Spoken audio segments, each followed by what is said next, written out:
Justin, you've been in this position before, obviously fighting for an undisputed title, but can you even compare the circumstances? I mean, not traveling halfway around the world, fighting here in Arizona versus that. I mean, I got to imagine fight week itself feels a hell of a lot different. Yeah, way different. I've seen the sun like 5 times now. I didn't see the sun for like 12 days in Abu Dhabi, other than when we went to the press conference. Circumstances are 1,000% different, and I am blessed to be able to have that.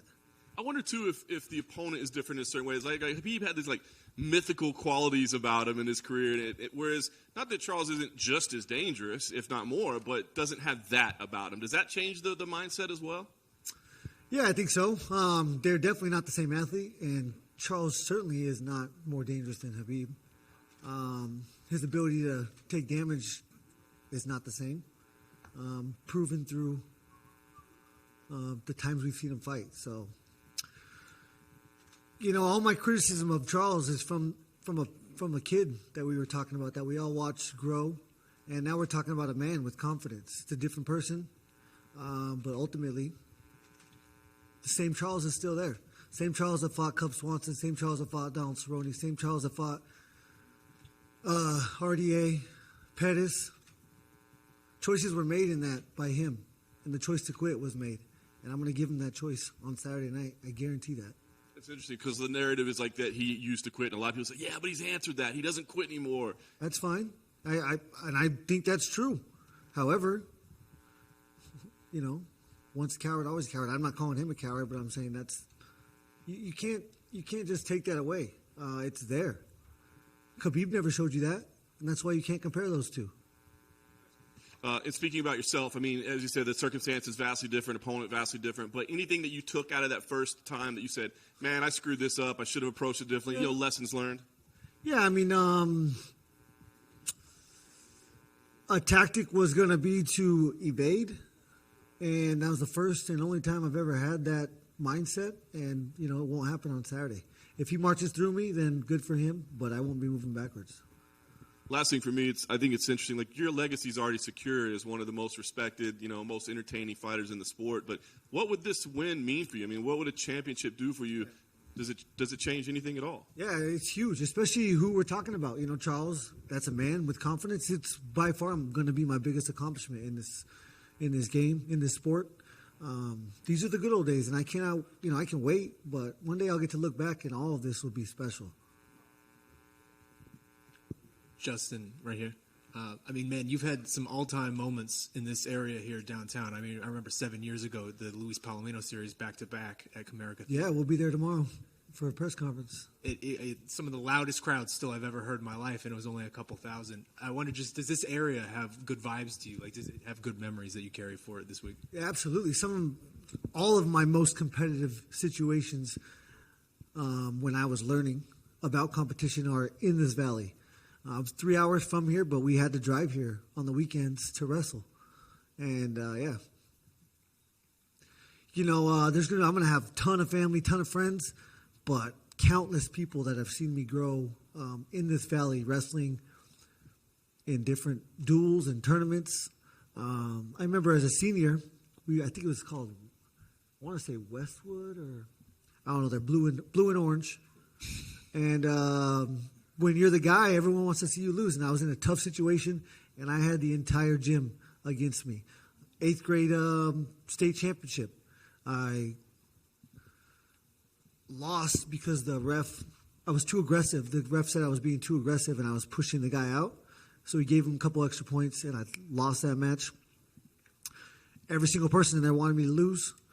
And then when I did dirty like that, they all booed that guy on the stage when he was on top of that podium, because I earned people's respect. Whether they want me to win or they want me to lose, my effort earns your respect, and that's all I'm here for. Does it blow your mind to think that those Palomino fights were 7 years ago? I mean, do you even recognize that guy who was in those fights anymore? I mean, that was a different guy, just like we're talking about a different Charles. I mean, with age comes wisdom. And every single fight you learn so much. So, yeah, those are, again, some of the best times that I've had in this sport, in this valley. Time flies. I wish it would slow down. I tell everybody I meet that time, it does not slow down from here on out. So, yeah, you just have to embrace the opportunities, and I thank God daily for the opportunities I have to inspire people from around the world. Charles, I mean, he's such a unique type of champion, right? Because he doesn't have this aura of invincibility. We've seen him lose, and even in these last few fights, we've seen him get really badly hurt, but it almost seems like he's his most dangerous when he's in that point where he's sort of in those blood and guts moments. How unique is that for you? And, I mean, how can you circumvent those type of challenges? Yeah, I mean, that is normal for a fighter. When you choose fight over flight, that's the only way. And, yeah, he has done a great job. I think his opponents really made some mistakes. I think Chandler whooped his ass first round, got too overconfident, and that's why the shot was so effective. He forgot how much danger he was in. If they're awake, they are dangerous, and someone on the brink of dying is the most dangerous, especially when they choose fight. And so you can never take your foot off the gas, and you can never you can never be overconfident in that arena, because anything, anytime, that's why I'm such a fan of the sport. One shot. Well, last one for me. I mean, you've certainly seemed to touch a chord with him a little bit with some of the stuff you've been saying. I mean, when he was in here 20 minutes ago, he promised a collision, and he said, quote, guys are just not getting the picture, and I wonder your response. Yeah, I create car crashes, and I am the object with the most force. So, same mass. If he wants to play that game, I'm more than happy.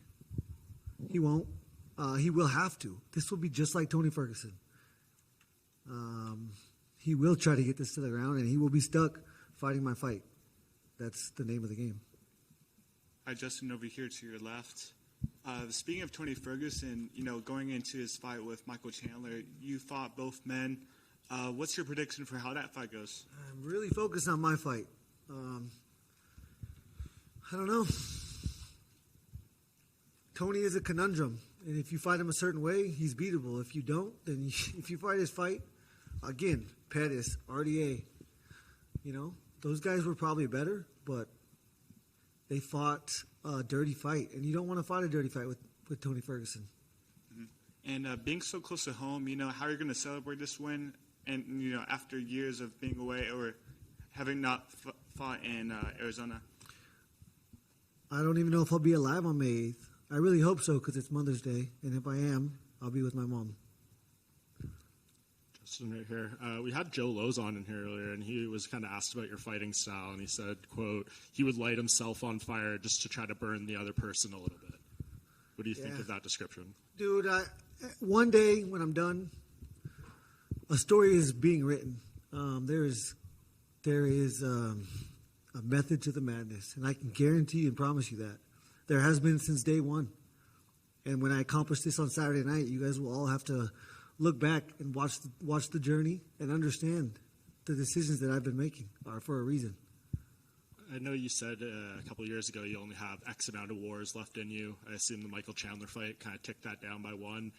How was that a war? That was boring. First round.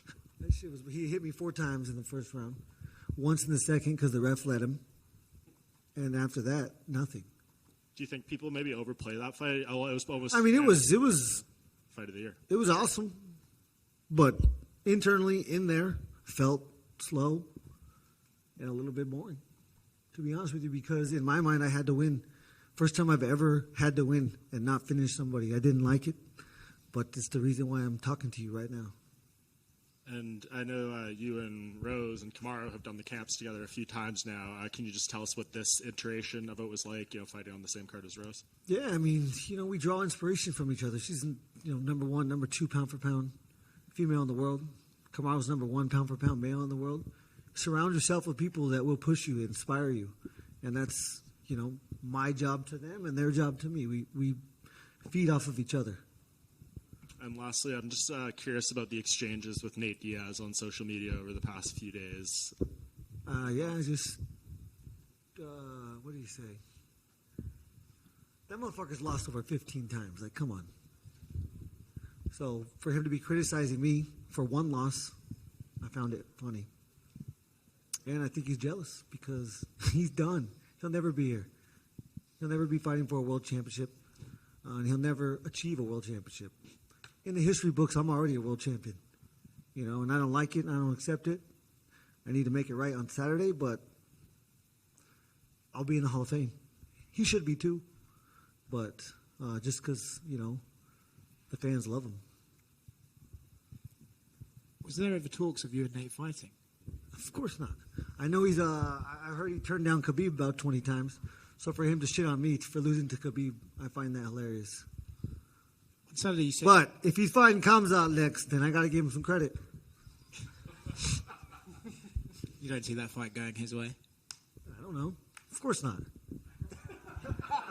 but again, I'm a fan of the sport because anything can happen at any time. But he doesn't. What's he gonna? He's not gonna out wrestle him. He doesn't even have the power to shut someone's light out on accident. So no chance. He is a 0% chance. 1% chance. All right, Justin, what is that war count? Last I heard it was at 5? It's at 5. I haven't had one since. Okay.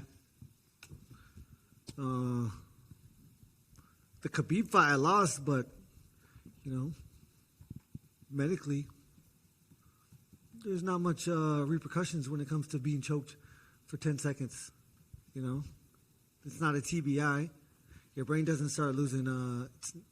It's not enough depletion of oxygen for your brain to start dying. The ref was there. I did tap, but had to go to sleep for a few seconds. Again, I would rather get knocked out than choked out, but for long-term health, I would rather be choked out than knocked out. Justin, right here. I don't think many people know that your mom is of Mexican descent. This is obviously an important week in Hispanic culture. Does it mean anything to you to be fighting on the same week as Cinco de Mayo? I'm sure that was a big deal for your mom. Yeah, in Arizona, I'm walking out to Vicente Fernandez El Rey. That'll be my walkout song. Yep. My mom asked me to do that. I have a video of my tata before he passed away, like 3 months before he passed away, singing that song. It was his favorite mariachi singer. Hey, Justin, over here. You mentioned that Charles will be trying to get this fight to the ground, and while you've exhibited great takedown defense in your pro MMA career, your wrestling career, his grappling is a bit unconventional. He typically tries to secure takedowns against the cage rather than shooting for double legs in the middle of the octagon. So how do you see your different grappling styles matching up, and will you look to control the center of the octagon? Yeah, the double leg he hit on Chandler was impressive. If that didn't happen, I would say he's got trips, and he falls into position well. So yeah, obviously I can't be on the cage ever. And the day this fight was announced, you were actually on the Toxic Masculinity podcast with 2 Arizona legends, UFC Hall of Famers Dan Severn and Don Fry. You mentioned how you come from a generation of copper miners, and you even worked in a copper mine one summer in high school, and you said that's why you're still getting punched in the face because you chose this line of work over that. Was there ever a moment that you believed you'd work in a copper mine field one day, or did you always know you'd be a professional fighter? I probably, growing up, thought that would be my job. That's 3 generations, both sides of my family. That's what we do. Mm-hmm. I wanted to be a professional quarterback in the NFL, but size came into play, and that's not an option. And when I was growing up, this wasn't even an option as a career necessarily until Ultimate Fighter 2002. I'm in 8th grade when that happens. 1992, my dad had a little black box. We stole the pay-per-views. I remember watching Tank Abbott fight. And I fell in love with the sport, but I never once thought this was an option until I tried it, took my first fight, loved it, thought maybe I should do that again. And then I was fighting Eddie Alvarez on a pay-per-view. And so I probably always thought I'd be in a copper mine. Thank you. Justin, just real quick, I wonder how much of Safford can we expect to invade downtown Phoenix this week? The population's 8,000. I would say at least half. Yeah? Yeah. Yeah, it's going to be insane. Justin, can I just ask very quickly, can you just put into words what it would feel like to become champion should you win on Saturday? I can't think about that. I can't process that. The only thing I envision is I've envisioned it like about 4 times, him going to sleep. I don't know how he went to sleep, but I know I wasn't asleep. I want it to be as pure as possible, but it's going to feel amazing.